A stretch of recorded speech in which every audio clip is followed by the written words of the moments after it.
أما بعد قال الإمام علي بن أبي طالب صلوات الله وسلامه عليه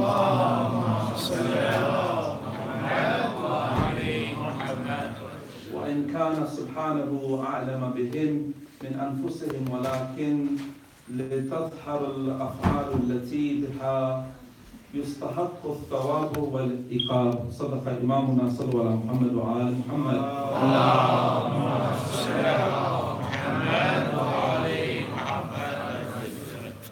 One of the types of love that Allah has placed in our hearts is the love that a parent has for his child. Do you not agree?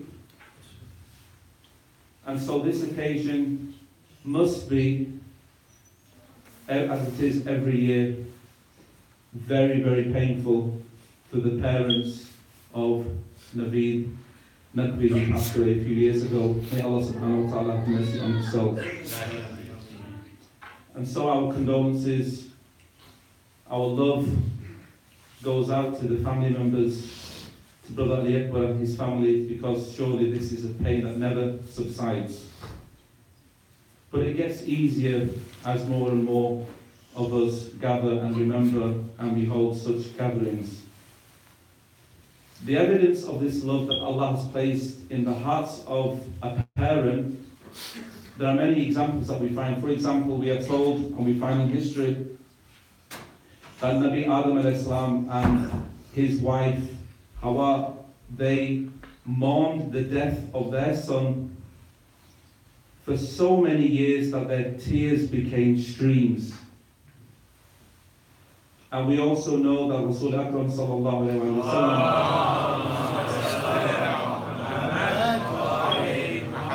and I read this tradition in Sahih al-Bukhari, that when he buried his son, he said, "No heart has felt the grief that I have felt," as he was shedding tears whilst he was burying his son. So this is something that we find in history, that Allah has placed a love for one's child in the heart of the parent. The question is, why does Allah subhanahu wa ta'ala, the one who possesses the knowledge of the unseen, of everything, places so many trials and tribulations and tests in our lives? When He knows everything, things that are hidden, those that are manifest, everything between the heavens and the earth and beyond. Allah knows everything, but yet still we are tested. What's the reason for this? The answer to this question, because sometimes it's very difficult when we're faced with troubles. It's very easy to listen to other people's troubles, yeah? But when it falls upon your shoulder, then that's the true test. Then you realize what pain is, yes or no? Yes. What is the reason when Allah, the most knowledgeable, He is the knowledge, the owner of the unseen, places so many tests upon us? What's the reason for this? We are told in a beautiful saying in Nahj al-Balagha by Amir al-Mu'mineen, the Commander of the Faithful, sallallahu alaihi wasallam.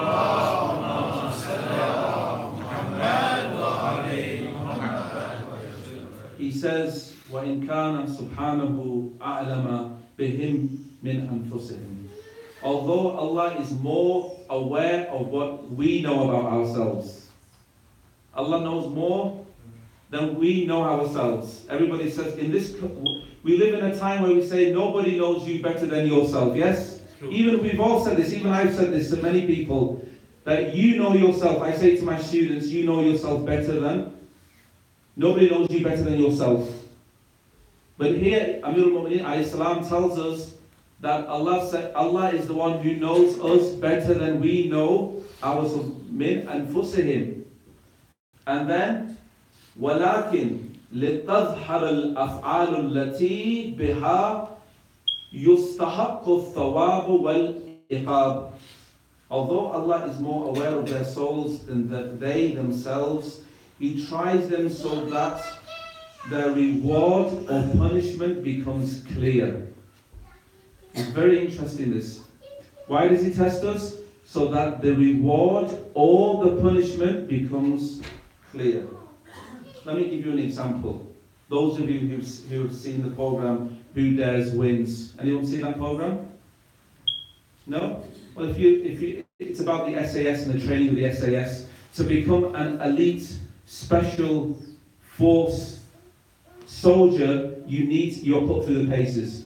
So you'll be faced with hunger, starvation, thirst, sleep deprivation. They will wake you up at 3 o'clock in the morning when you're in deep sleep and get you to run around. You'll be exposed to different conditions, temperatures, high temperatures, low temperatures. They put you through your paces. Why? So you become an elite special forces soldier. So when you're faced with a real situation, you are prepared. Similarly, Allah subhanahu wa ta'ala puts us through our paces. Why does He put us through the paces? So that the good qualities emerge from within ourselves. So that we become tough. You see? So the goodness. Why do we asara? When we say wal asr, asr means to squeeze. The goodness of a fruit comes from when you squeeze and you release the juice from the fruit. Similarly, Allah subhanahu wa ta'ala is the owner and the one he has the ilm of the unseen, puts us through certain tests so that either the reward or the punishment becomes clear. What does he mean by this? Salat al-Muhammad wa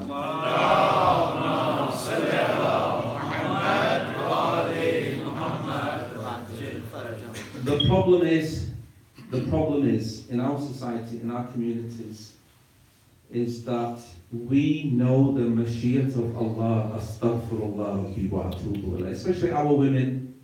Apologies, and now sometimes our men do the same thing. They have become like women. Our MPGs, our elders, they know the mashiach, or they think they know the mashiach of Allah, the will of Allah subhanahu wa ta'ala. Does anybody know the will of Allah? No. It's a question. I don't know the will of Allah. Do we know the will of Allah? No. Nobody knows the will of Allah. Yet, we claim to know the will of Allah. How do we claim to know the will of Allah? We will go around and say to people, this happened to you because it has not happened to them yet.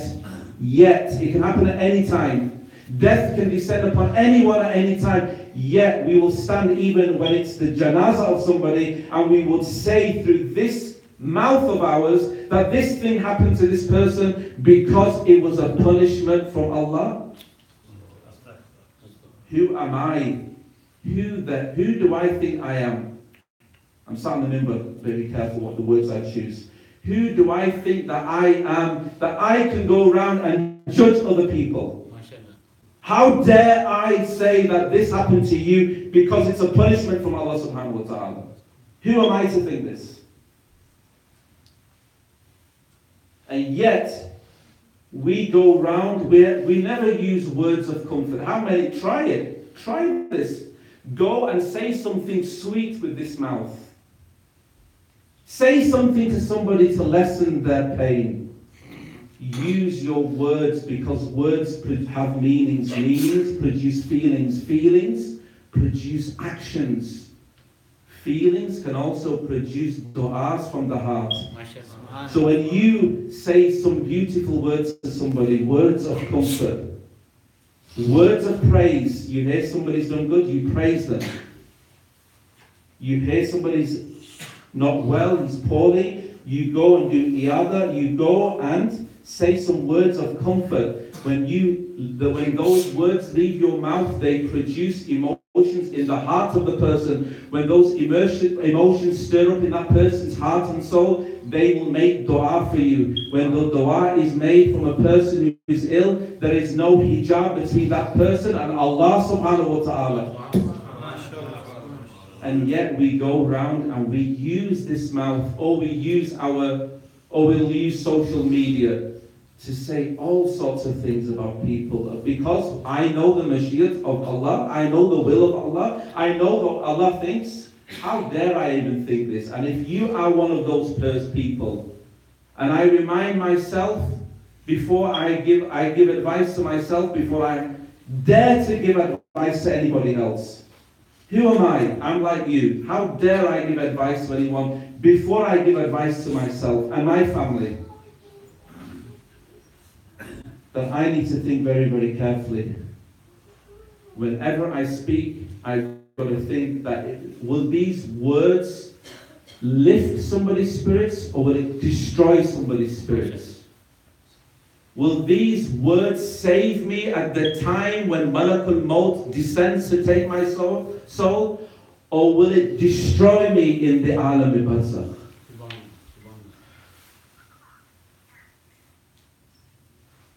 So if I'm a person, if there's anybody sat there who is used to saying such things, then from today, back through the tawassul of Sayyidah Fatimah Zahra sallallahu alayhi.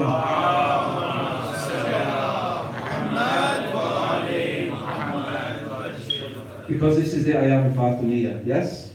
This is the nights in which Hassan and Hussein, Kulthum and Zainab became orphaned.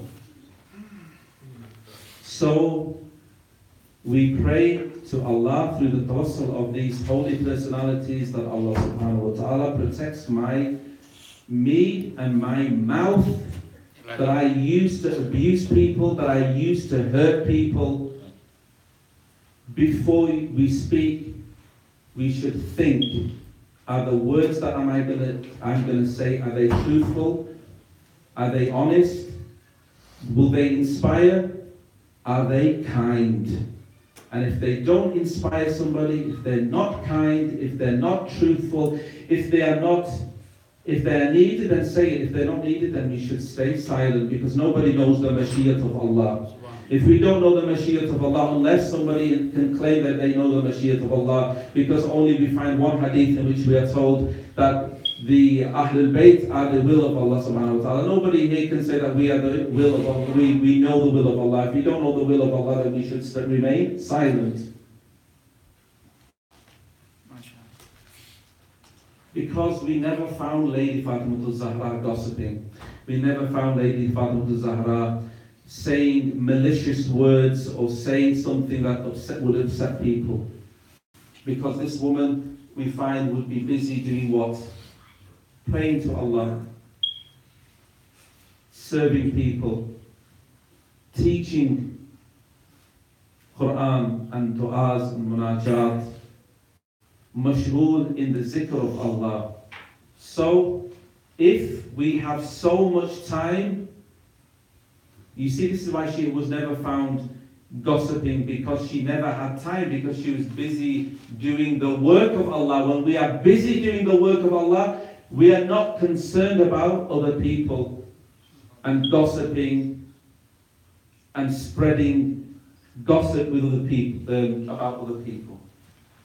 There's two things that I'd like to say when we finish. Lady Fatimah Zahra sallallahu alayha, we find that she says, Alhamdulillah, Alhamdulillah ala ma an'ama wa lahu shukr. Sayyidah Fatimah Zahra sallallahu alayha never had time for gossiping, never had time for judging, never had time for saying those things, because she would praise Allah for the blessings. You have good health, it's a blessing. But we have a notion these days that if you have poor health, doesn't matter, because I can carry on smoking, I can carry on eating unhealthily, because Allah is the one who's written my death. This is the Wahhabi source. This is the Wahhabi source, because Allah subhanahu, yes, He's written everything, but Allah has given us, He's given us free will as well. We have, to some extent, choice, and to the other extent, we're bound by Allah subhanahu wa ta'ala and by His will. So we should never think, I just carry on in my life and do whatever I have to do. We should make the choice and move towards changing ourselves. Ashhadu an la ilaha illallah wahdahu la sharika lah. And then the second thing in the dua, which I will mention in the Friday sermon, inshallah, if Allah gives us tawfiq. All of us here are requested dua, yes? As I always request the elderly members of the community, Uncle, make dua for me. I always say this. Whenever I have a conversation, when I finish the conversation, before I finish the conversation, whether it's with my mother, whether it's with an elderly member in this community, I always say, make dua for me.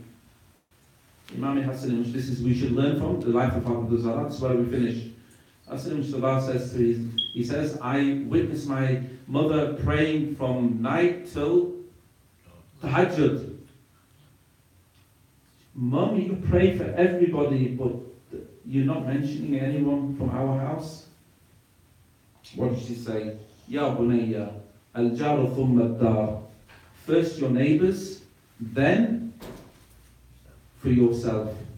If Lady Fatima cared so much for her neighbours, how do you think she loved the people who were the lovers of Ali Muhammad? So what should we learn from this? We learn that first of all, Allah subhanahu wa ta'ala gives tawfiq in controlling the words that we say, and may Allah subhanahu wa ta'ala, by the right of Sayyidah Fatima Zahra sallallahu alayha, give us tawfiq that when we speak to people, we say words that are inspiring, that are kind, that are truthful, that are loving, that are consoling, that are caring, words that will raise the spirits of somebody and not destroy them. It's a very true story when a lady visited this older woman in the community. She's not very well. This person's not very well. She's suffering from an illness. And this other lady said to this woman, she says, maybe Allah subhanahu wa ta'ala is testing you, my sister.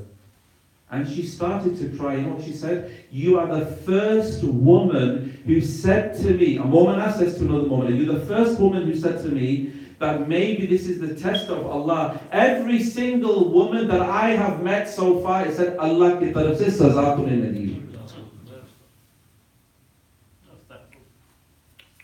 And yet I come to the Imam Bargah, I listen to the majlis, I say, Ya Hussein, and yet there's not an ounce of Sayyidah Fatima Zahra or Hussein in my soul. We ask Allah subhanahu wa ta'ala to protect us from this bad habits. Wa sallallahu ala Muhammad wa ala tayyibin al-tahirin. And again, I ask you to recite the Surah Al-Fatiha and Surah Al-Ikhlas 3 times for the soul of Syed Nabi Naqvi, the son of Ali Akbar. May Allah subhanahu wa ta'ala send the reward of this lecture, of the advice, of the hadith, of the niyaz that has been put for him and for the mu'mineen, the recitation of the ziyarat at the end of this program to the soul of Nabi Naqvi. May Allah subhanahu wa ta'ala forgive all of his sins. May Allah subhanahu wa ta'ala Sayyidah Fatima Zahra sallallahu alayha increase his darajat. May Allah subhanahu wa ta'ala forgive the sins of all of Brother Ali Akbar and his wife's marhumeen.